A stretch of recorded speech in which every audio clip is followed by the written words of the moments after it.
Mga mahal kong kababayan, tayo po ay tumayo. Atin pong salubungin ang pinakamagaling na Pangulo ng Pilipinas, Rodrigo Roa Duterte!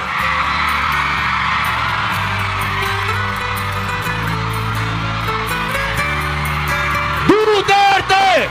Duterte! Duterte! Duterte! Duterte! Duterte!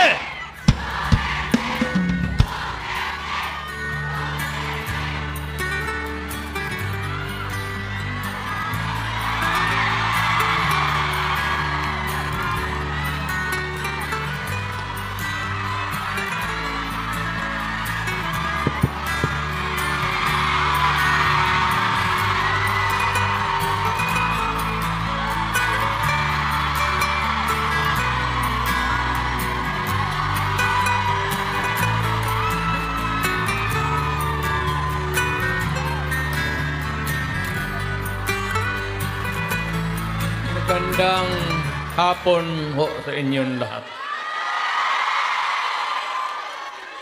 Alam niyo, I do not know if you still believe in me.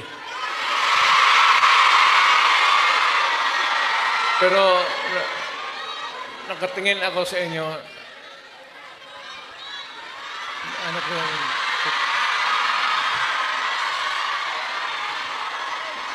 na dapat magkita-kita tayo doon sa ating bayan.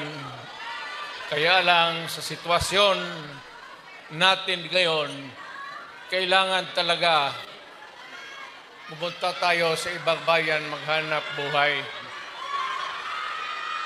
Pero sa akin, the fact that malayo kayo sa pamilya ninyo,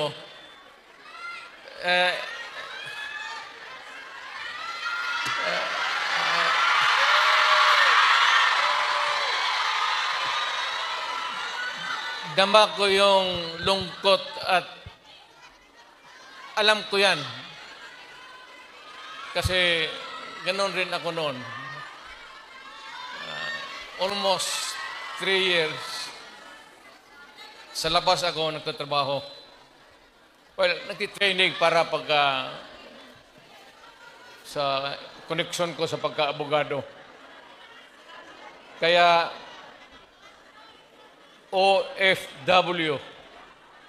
Yan ang pinakamasarap na magkikinig ako.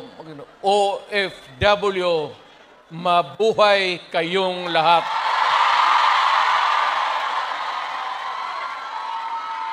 At ang mundo dapat magpasalamat na merong mga Pilipino na magpunta dito sa kanila, sa ibang bayan, para magtrabaho para sa kanila at para sa atin, makaipon ng pera para sa pamilya natin. Kasi, well, you know, it could take about 7 to 10 years bago mawala itong sitwasyon natin na ganito.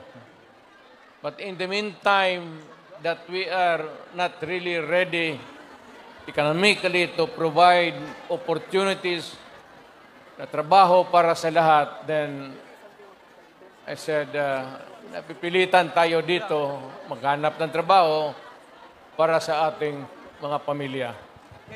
Kaya ako ngayon dito, this is not the first time that I have kaharap ko kayo. Tanggapin na lang natin kung ano ang nasa palad natin at magdasal tayo na yung pagod ninyo ngayon dito ang makinabang ang mga pamilya ninyo at ang mga anak ninyo. Mabuhay kayong OFW. Kaya yung lahat ng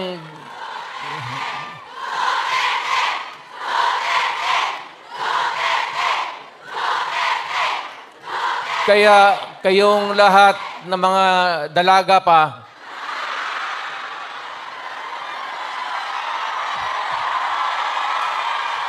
ilan ba kayo?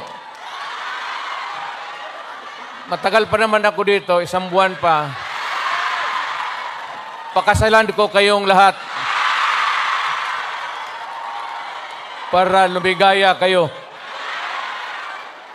at magkaroon ako ng maraming pera.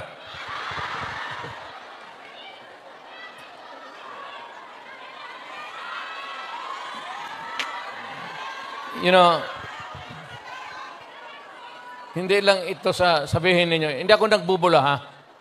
Yung mga taga rito na tumanda na, nung nakilala yung pamilya ko, yung matanda na, yung may karandasan sa Davao noon, alam ninyo yan na ang sitwasyon namin pareho sa inyo.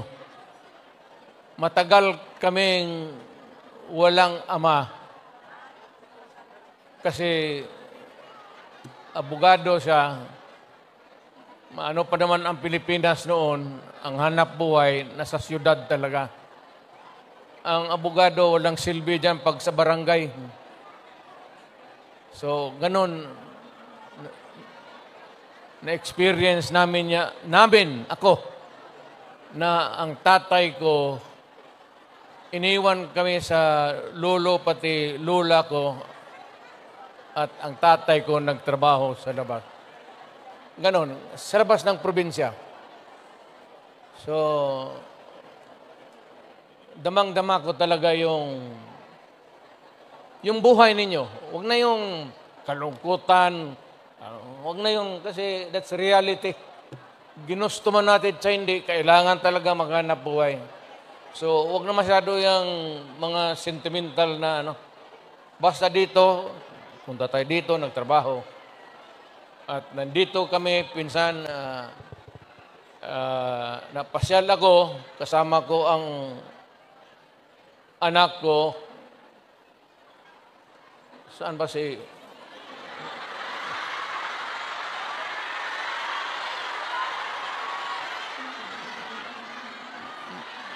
May anak ba ako dito sa labas sa inyo?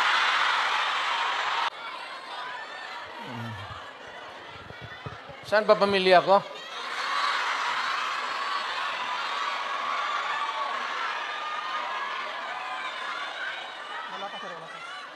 Wala pa. Si Inday na nakausap, okay na. Ang importante dyan si Inday kasi Inday yung politiko eh. So, mabutit naman. So, anong pag-usapan natin? May pera kayo ibigay? Basket 10 Hong Kong dollars lang. Marang makinawag kitain dito.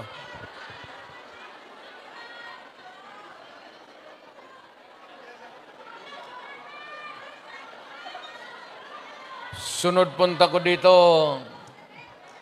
magministro na ako. Kasi pagtapos ng usapan natin, give, kayo lahat. Well, ang problema natin sa Pilipinas ngayon, hindi na kasing bigat noon. You know, you'll have to be patient with government. It is not at all times maganda. Minsan, ang gobyerno may kapalpakan. Ang akin lang, well, of course, kasi from the outside na ako, na makikita ako na yung ganito, yung seldom na tinitignan ng tao, ng Kongreso, na masilip lang man kayo kung ano ang kailangan, not only dito sa Hong Kong, but all over the world, Filipinos who work there because they have to. So, ang akin, nagpapasalamat ako, ang una-una, yung tulong ninyo sa economy ng bayan. At second, yung social order. Yung problema na yung mga anak natin makapag-aral ng husto. Kaya naman ako nakita ninyo na patong-patong ang kaso ko. Sa totoo lang, baka ang balita ko, may warrant daw ako pag... Hindi, totoo. Yung sa ICC or something. Matagal na akong hinahabol ng mga putang ina.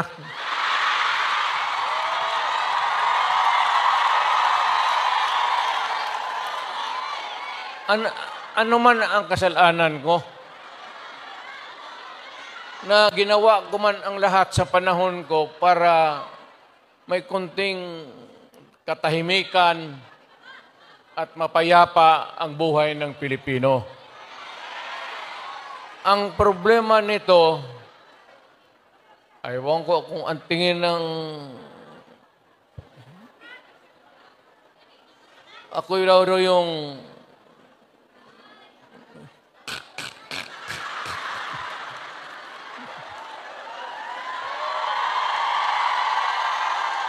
o ganito na lang. Ito ganito na lang. O sabi ko, assuming na totoo talaga yung naririnig ninyo. Bakit ko ginawa yan? Para sa sarili ko? Para sa pamilya ko?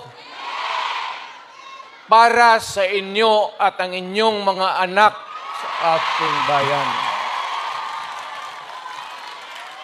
Kaya ako man,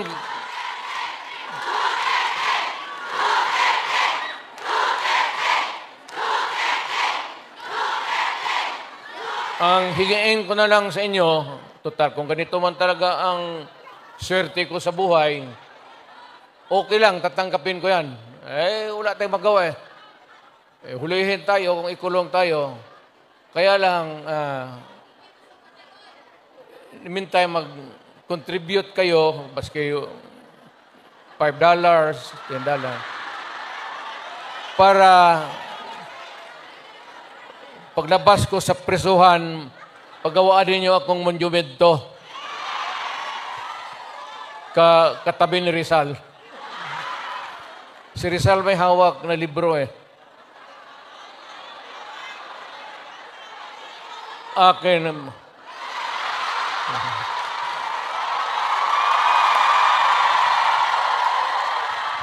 Kaya bakit? Tumahimik ba ang bayan natin kung Pilipinos, hold up dito, hold up. Wala nang ginawa ng ini. Tayong mga ayaw ng gulo, napipilitan tayo to confront evil because nandyan sa harap natin.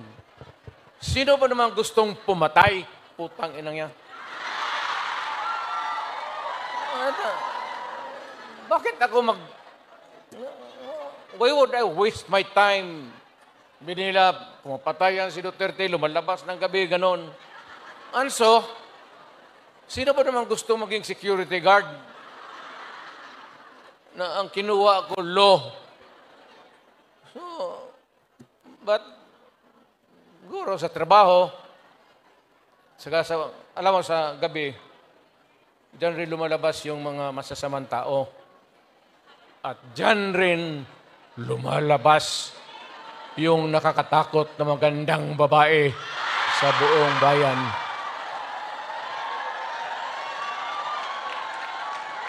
Sino bang nakita ninyo maganda sa araw? Nakita?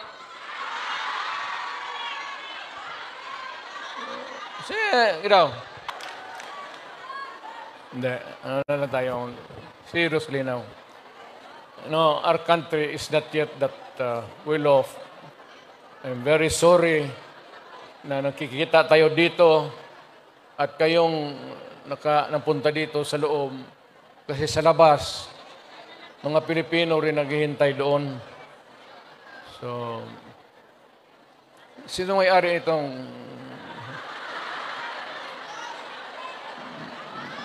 mahinang klase. Siguro contribute lang tayo. Gawa natin third floor for exclusive use. Para every Saturday makita-kita tayo. Ano na. Maraming mag-uwi dyan, buntis na. Yung mga dalaga.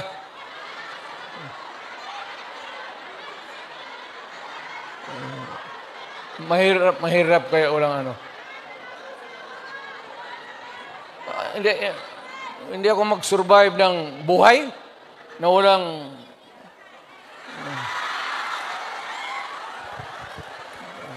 dito pa.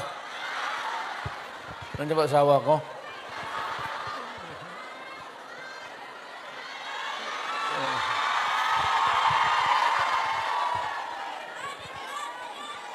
Well, ganito yan. We were not really ordered, but maybe it was a form of an order. But ang dumating sa atin, a request from the Hong Kong authorities that we avoid talking about politics. Ako wala naman akong no plans to talk about politics. It's too early. I will talk about it sa Pilipinas. Doon na lang kayo makinig. I'm not trying to na kayo you vote for I leave it up to you to decide for your own kung ano talaga ang mabuti para sa bayan. Pero kung kayo, if you have to listen to some advice, maybe you can consider the advice ng former president. An advice that is only good for the country. I am not talking about any candidate, but the interest of the Philippines. So, but mayroon akong mga kaibigan na nandito. Grupo kami dumating. I happen to promise my... Saan nga yung... Wala pa ang asawa ko.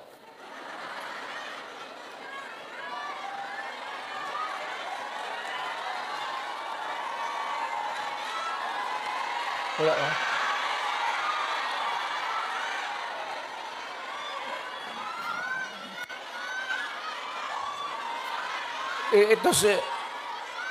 Ito si Hanelet kasi, ang asawa ko, overseas worker niya.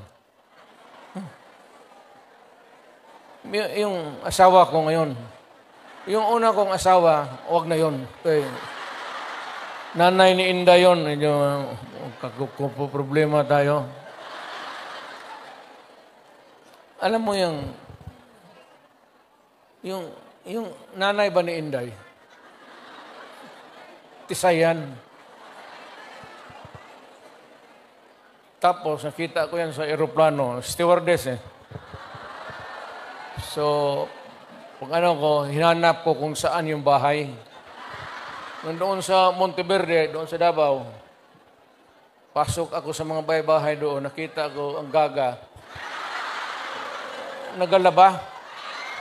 Sabi ko, maganda ito Tapos hagdanan ako sa kabilang, sabi ko, Miss, labandera ka?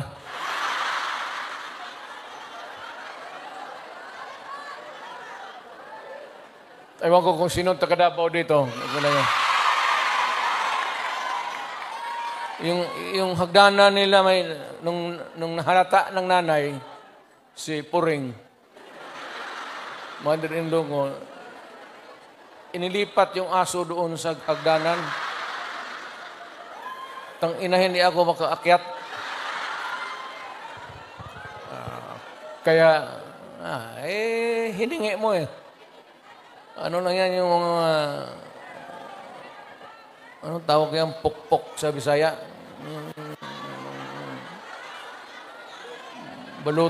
Balutin mo ng karne, tapon mo doon. 2 araw, ang aso nila, Dalawang aso lang ako na. Tangina mo. Nung namatay, kasi yung nanay ni Elizabeth may pwesto sa bangkiruhan. Mga damit. Kaya, yun. Ito naman si Elizabeth. Mahaba ng istorya. Pero basta tinanan ko. Dinala ko sa Digos. Kasi nung high school ako, nag-abot ako ng Digos. 7 years ako sa high school eh. May graduate school na doon. Umabot talaga ako ng Digos, putang ina. Doon na ako nag-graduate. Sa bagay, sa totoo lang ha, hindi ako nang gayabang. Nothing to be proud of. Nothing to... Alam ba ninyo, ang presidente ninyo, 7 years high school. Oh, taga-Davao, alam. Tignan mo, sinong mahusay sa lahat? Kasi, nag-aral ako ng matagal sa high school talaga. Tinapos ko ng 7 years para ma-master ko yung buhay.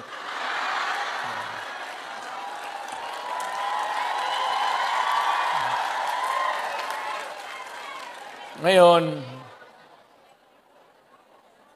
noon nagpunta ako dito, punta kami ng pamilya, wala man kaming kilala. Ngayon, magpasok ako sa harap ninyo, mayabang na. Mga kababayan,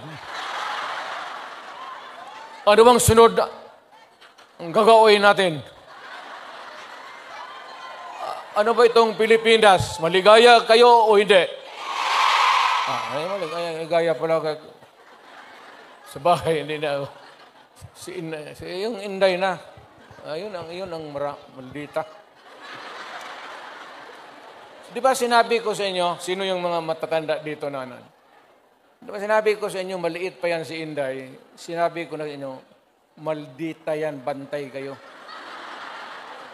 So, nakita nila, nagbugbog ng pulis. Hindi lang yon.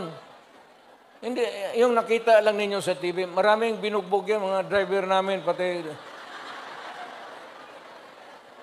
buang talaga yan si Inday. Pero kung yun ang masunod sa inyo, magsunod sa akin pagka...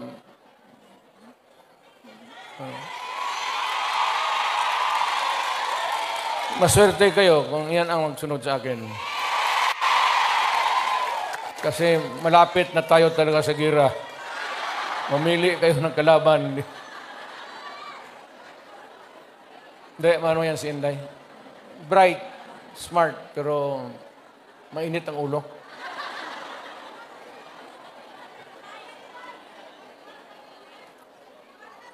Hindi na ako magtagal kasi ang pinunta namin dito, magpakilala naman. Sabihin ko lang yung mga pangalan, tandaan lang ninyo. Si attorney, si lawyer, Jimmy Bundok. Ayan, nandito pala eh. Then we have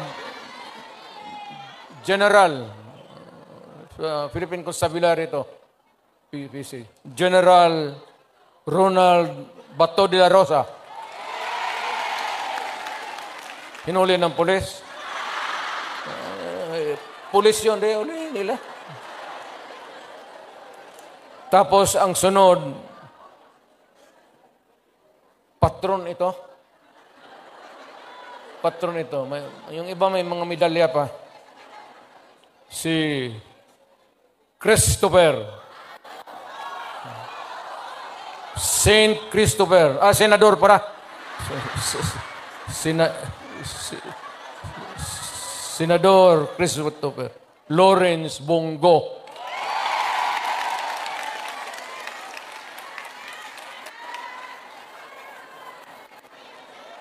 Ito yung si Bongo, noon po, the longest time nakikita ninyo, Mayor ako, ito yung aid ko.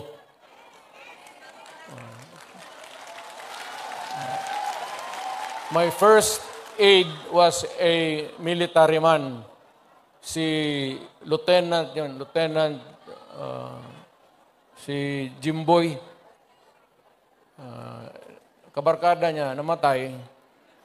Tapos sabi niya, kung wala pa akong kapalit, many years ago, nag-volunteer siya. Sabi ko, sige. Pero mahusay, Senator Bongo. Pero walang ito bright ito. Bright talaga ito. Chinese eh. Check. Magkwenta ito sa yung mga finances namin, gano'n. Hindi na magamit ng calculator. Dito lang. Putang ako nga, 1 plus 1, 3 na.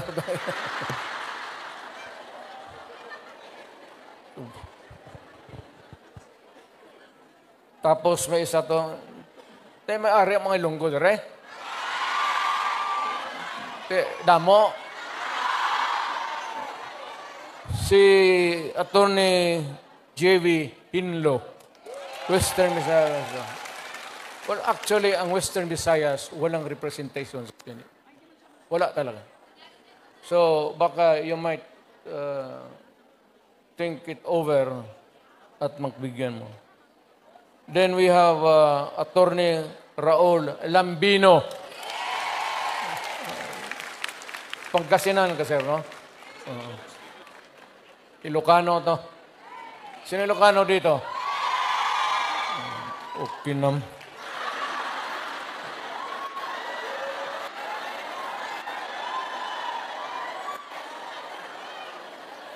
Ang sunod si Rodante Marcoleta.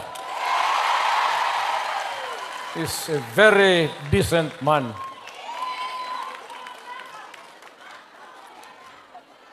Sinong iglesia dito?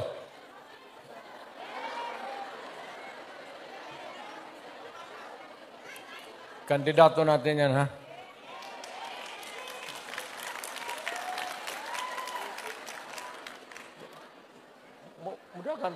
Mudakan si Pastor. Kibuloy mo daw. Si Pastor Kibuloy, Mayor, nasa standing. So kung hindi mo siya dito sa sunod lang standing. Puro mudakan siya. Si Pastor Kibuloy. Andito pala. Hindi ko alam yan, ha? Honestly. Tatakbo pala. Baka naglakad ito kasi hanggang ngayon wala pa. Di ba siya yung kaharap ninyo palagi? Pastor Apollo Kibuloy.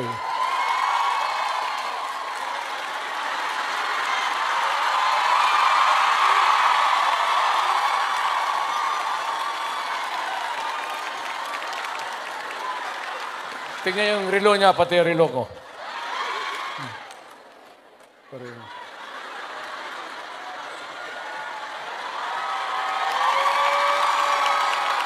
At least si Pastor, pag humawak siya sa dibdib niya, kaharap kayo, yung pag-ibig niya yan para sa lahat. Kami naman, kung maglugod, tapos nakatingin ng magandang babae,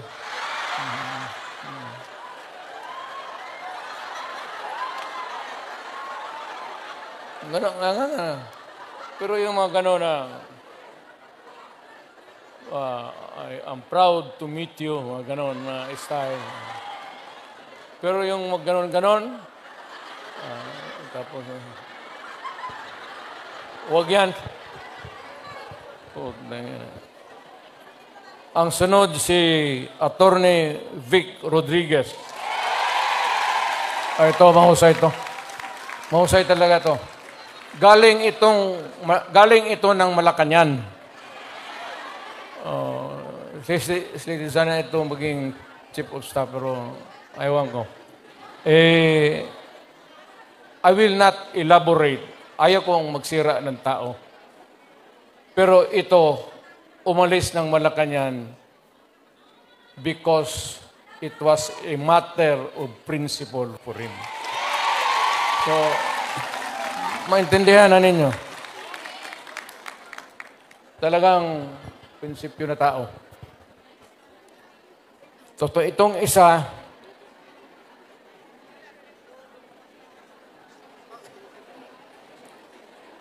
gusto magdagdag ito ng babae sa buhay niya.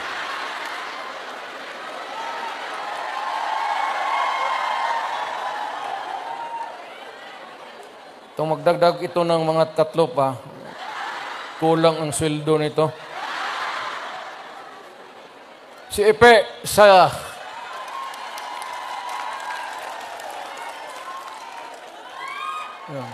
oh, kita mo? Basta yung magganyan-ganyan.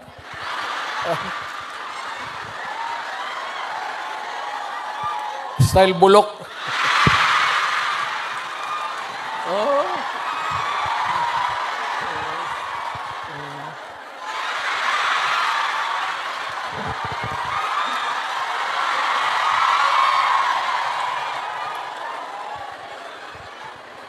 Totoo. Ang kanya ako, Willie, na pakilala. Tapos, ibig mag-handshake. Mag-ganun muna. Hindi ka naman Diyos. Ginagawa ka lang ng...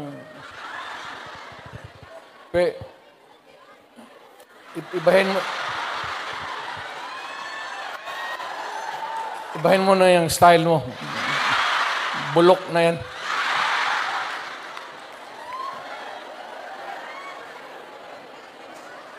Tapos may idagdag kami, kung sakali lang. Total makatulong ito. Ibig sabihin, kung sumubra kami sa numero, but taga Davao kasi ito. At hindi naman namin mapigilan kung tumakbo. Nandito, hindi ko naman hiyain. So, isasali ko na lang rin baka. Doktor ito. Pero ang balita ko, mga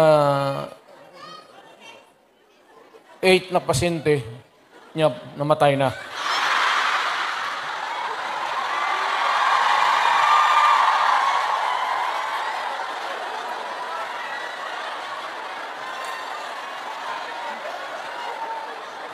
Either mali yung medisina binigay niya o pinatay niya kasi ayaw magbayad.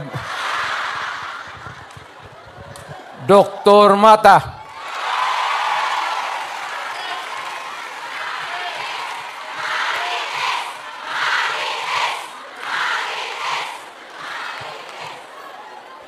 Kumpiyansa kayo niya. Sa totoo lang sa lahat na mahiya lang ako sa lahat na binasa ko, at least 2 lang ang 3 ang medyo matino dito.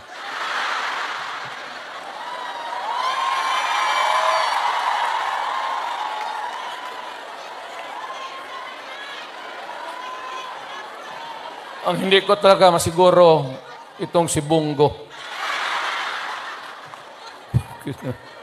Hindi, mababait ito sila lahat. I mean, mga kapatid, I will not, hindi ako ng muka. Time na.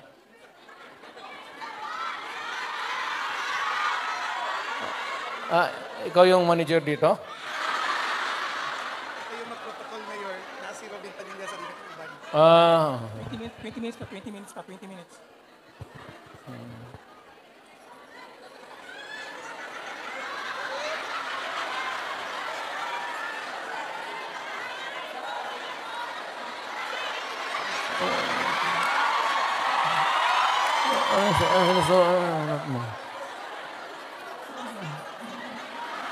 Buntis ka?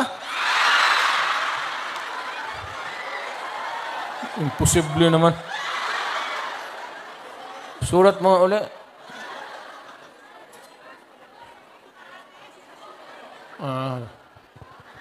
Kala kong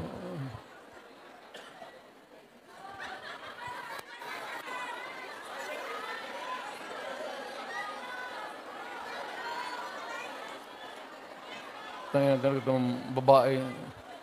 Kaya ka naka-litsi-litsi yung buhay ko. Paski ng presidente. Ano? Dahil sa babae.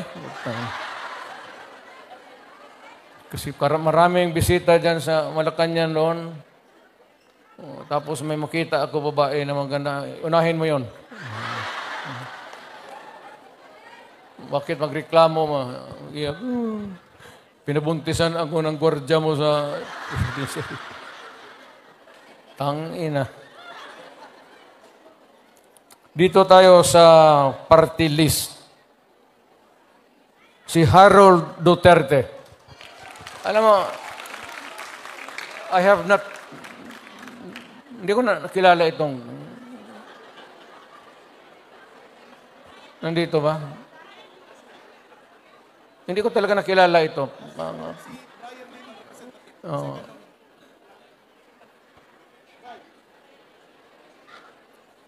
Ang nandito si second nominee, si Brian Lim. So, may dalawang injected dito. Go pati Lim. Dito na lang kayo magtakbo sa Hong Kong. Sige.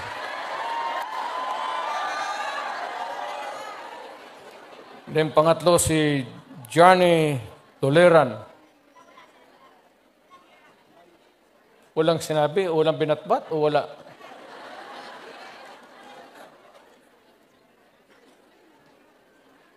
Bakit? Wala siyang pamasahe? Takbo-takbo kayo yan. Takbo-takbo tapos walang pera.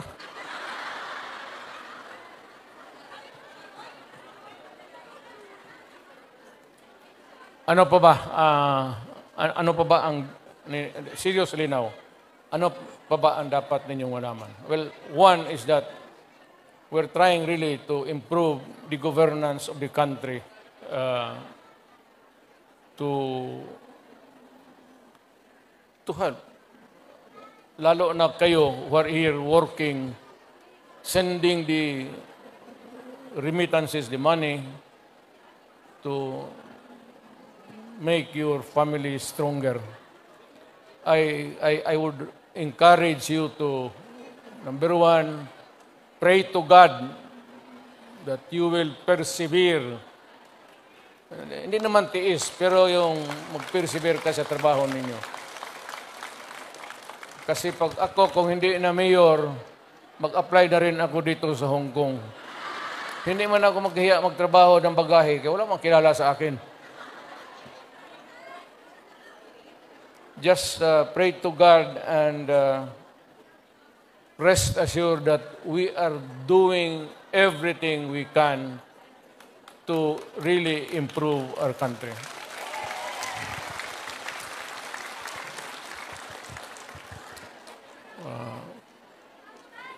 Well, anyway,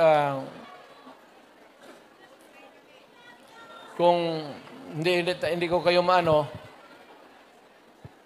mayang gabi sa... May plaza ba dito? Mag-upo lang ako doon, isa-isa lang. Hindi sabay kasi, hindi kaya. Istorya tayo ng problema natin sa buhay. Ano ba problema ninyo?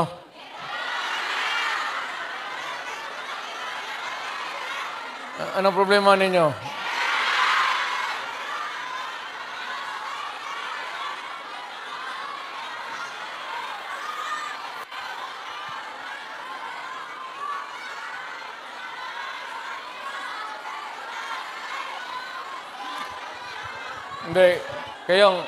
Hindi ako nagbibiro ha, hindi ako nagpapatawa. Kayong may mga asawa, keep your faith in the marriage. Huwag kayong magbitaw dyan sa temptation. You're here to help your family and do it. Do not waste it in some other things na activities that would destroy the family and destroy you. Ang akin dito, Akin dito, punta lang ako from time to time. Pero kung kailangan talaga ninyo, hindi ako nagbiro ha. Kung kailangan talaga ninyo, if you want something, kung sakali brought to the attention of the authorities here in Hong Kong, whatever it is, problem, makausap natin, I am willing to do it. Malapit lang naman, it's 1 hour 30. Hong Kong and Davao City are equidistant. 1 hour 30 minutes lang rin ang... So, I can come. Kung ano lang, huwag kayo pabigla-bigla. Huwag kayo mapabigla-bigla. Kung hindi mo kaya, sino bang... Yung leader ninyo. Kung hindi ninyo kaya, paski anong klase yung problema. Kung hindi na ninyo kaya, tawagan ninyo ako. Kung may problema ka sa asawa ninyo, iwan, putulin natin yung utin ng butang inang natin.